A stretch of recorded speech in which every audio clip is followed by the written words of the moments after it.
करते थे सत्य ही इनके प्राण थे।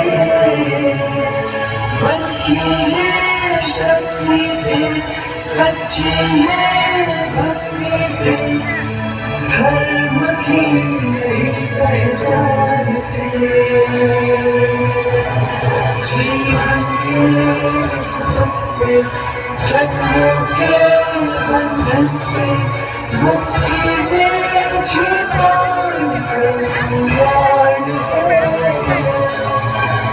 धर्म के रक्षक थे, दुष्टों के भक्षक थे, वीरों की यही पहचान है।